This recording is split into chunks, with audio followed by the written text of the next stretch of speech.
అమరావతి రాజధానికి అమరావతి అని మాట్లాడించావు కదా.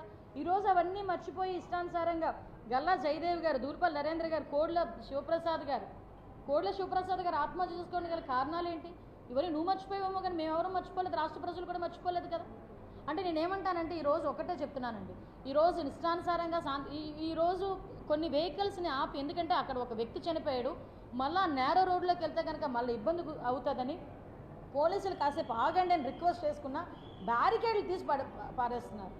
అంటే ఒకసారి ఏ రకంగా జరుగుతుందో ఒకసారి ఆలోచన చేసుకోండి. ఈ సంవత్సర కాలంలో మేము ఎప్పుడూ కూడా రిస్ట్రిక్ట్ చేయలేదు, ఎవరిని కూడా వెళ్ళొద్దు అని మాట్లాడలేదు, ఎవరిని కూడా మేము హౌస్ అరెస్ట్ చేయలేదు. మీకు ఆ హక్కు ఉంది ప్రజాస్వామ్యంలో, వెళ్ళండి, కానీ నిబంధనలు అనుసరించండి. నిబంధనలు అనుసరించకపోతే కనుక చట్టపరమైన చర్యలు తీసుకోవాల్సి వస్తుంది అని డిపార్ట్మెంట్ నుంచి వాళ్ళకి నోటీసులు వెళ్ళినా కూడా అవన్నీ పెడరచెవిన పెట్టి ఈరోజు పోలీసుల విధులకు కూడా ఆటంకం కలిగిస్తూ ఈరోజు ఇద్దరు చావుకు కారణమైన జగన్మోహన్ రెడ్డిని ఏం చేయాలో ప్రజలు కూడా కొంచెం